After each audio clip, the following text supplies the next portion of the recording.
Ikhwatal Islam, kesuksesan yang puncak yang dilakukan manusia di dunia adalah tatkala dia menghadapi masa-masa ihtidar, masa-masa menjelang kematian dia, ya, antara berpisah dengan dunia dengan menghadap akhirat dalam keadaan, ya, mendapatkan kabar gembira dari para malaikat. Mereka adalah orang-orang yang istiqomah di jalan Allah Subhanahu wa taala. Innal ladzina qalu rabbunallah tsumma istaqamu. Sesungguhnya orang-orang yang mengatakan Rabb kami adalah Allah, tsumma istaqamu. Kemudian mereka istiqamah, yang dimaknai oleh Abu Bakar As-Siddiq, yakni mereka tidak menyekutukan Allah. Setelah pengakuan itu tidak menyekutukan Allah, ya.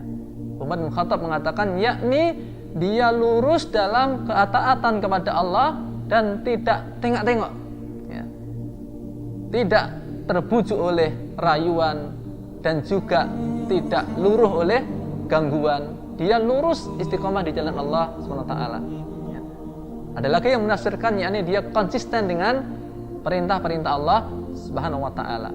Orang-orang yang mengatakan Rabbunallah tsumma istaqamu, kemudian dia istiqamah, mereka istiqamah, tatanazzalu alaihimul malaikah, maka malaikat akan turun atas mereka. Apa makna turun atas mereka? Kapan itu? Yakni indal ihtidar, pada saat dia menghadapi kematiannya. Apa yang dikatakan malaikat kepada mereka? Alla takhafu wa la tahzanu. Janganlah kamu takut, janganlah kamu bersedih. Ada dua poin di sini, ya. Alla takhafu wa la tahzanu. Jangan kamu takut dan jangan kamu bersedih. Syekh As-Sa'di beliau menafsirkan makna dari alla takhafu, jangan kalian takut, maknanya fil mustaqbal. Jangan kamu takuti apa yang akan terjadi. Kamu jangan takutkan, ya, apa yang terjadi setelahnya nanti. Masa depan kamu cerah. Alla takhafu, jangan kamu takut, ya. Wala tahzanu, dan janganlah kalian bersedih, yakni fima madha. Jangan kamu bersedih atas apa yang kamu tinggalkan. Wah, karena orang ketika menghadapi kematian itu mereka akan ketakutan sekaligus mereka akan bersedih. Kenapa mereka bersedih? Mereka bersedih karena angan-angannya ada yang belum tercapai. Bahkan ada yang melangkah pun belum, ya. Sejak dia punya angan-angan, niatnya bukan karena Allah, dia punya angan-angan, ya. Ada orang berangan-angan pengen nantinya menyaksikan cucunya wisuda misalnya. Ternyata dia belum nikah sudah mati, bisa jadi, ya. Padahal cita-citanya umur tua sampai mendapati apa? Cucunya wisuda. Ini malah belum nikah udah mati, ya. Ada orang-orang yang dia mengumpulkan setiap harinya receh demi receh, nantinya pengen membangun rumah megah, dan ternyata belum tercapai angan-angannya, dia sudah harus menghadapi kematian. Ini sedih karena angan-angannya belum tercapai. Sedih karena dia harus meninggalkan apa yang selama ini dia kumpulkan. Sedih karena dia belum bisa menikmati seluruh apa yang telah dia usahakan. Digambarkan oleh Bishr al-Hafi rahimahullah, keadaan orang seperti ini seperti seekor semut yang tiap hari mengumpulkan makanan demi makanan, ya. Dia panggul di punggungnya, ya. Hingga tatkala dia pulang dalam rangka mengumpulkan makanan itu, datanglah seekor burung kemudian mematuk, ya, apa yang ada di punggungnya sekaligus dirinya, ya. Begitulah keadaan manusia. Tiap hari mereka bekerja mengumpulkan uang, mengumpulkan receh, ya. Terus, ya, untuk sesuatu yang mereka angan-angankan, hingga belum lagi mereka bisa menikmati apa yang mereka usahakan, pulang kerja, pulang membawa dolar, pulang membawa receh, ya. Tatkala itu malakul maut menjemputnya, ya. Sehingga dia kehilangan semuanya, bahkan kehilangan dirinya, ya.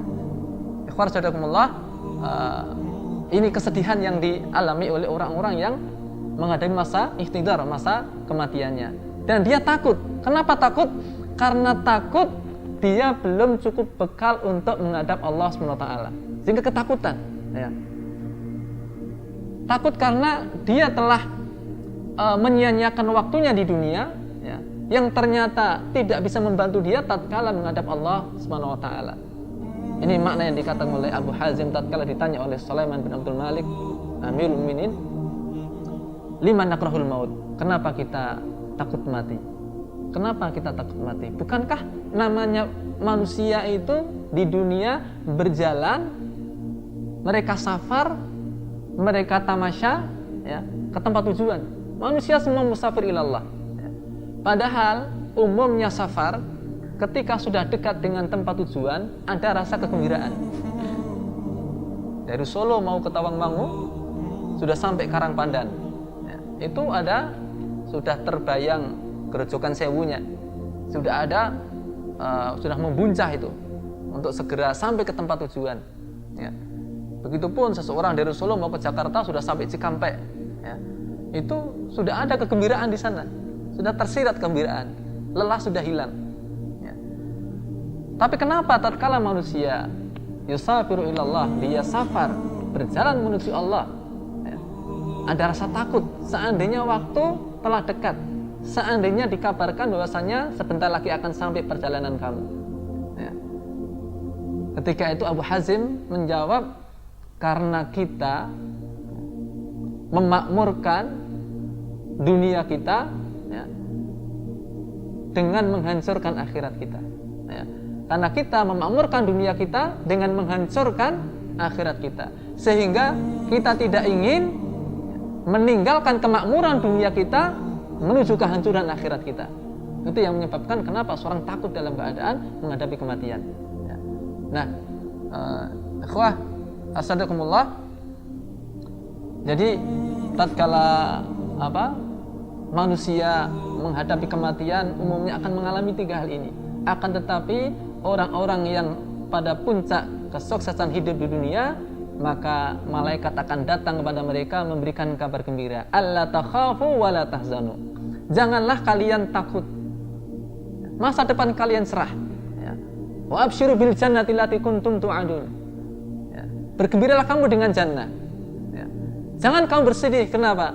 Kalau kamu bersedih atas rumah yang kamu tinggalkan, maka di hadapan kamu ada rumah yang jauh lebih megah, ya, jauh lebih mewah dan kekal. Inna fil jannati la khaymah. Di jannah ada kemah, ada rumah untuk penghuni jannah. Tulu wasitina milan fis sama, yang panjangnya 60 mil, lebarnya 60 mil. Ya. Bukan hanya sekedar 10 kali 10, bukan. Yang kamu tinggalkan ukuran seberapa? Yang akan kamu dapatkan, ya, tulu wasitina milan fis sama. Ya. Panjangnya 60 mil, lebarnya 60 mil. Tidak perlu bersedih. Kalau kamu tinggalkan istrimu yang cantik, di hadapan kamu ada istri yang lebih cantik. Apakah bidadari akhirat, ataukah istri kamu yang sudah keadaannya diperbaiki oleh Allah SWT?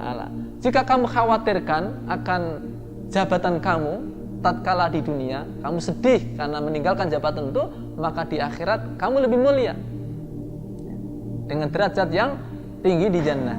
Ya. Ini mereka orang-orang sukses, berada dalam puncak kesuksesan, ya, karena tatkala hidup, mengakhiri hidupnya, dia mendapatkan kabar gembira dari para malaikat, alla takhafu wa la tahzanu. Jangan kamu takut dan jangan kamu bersedih hati.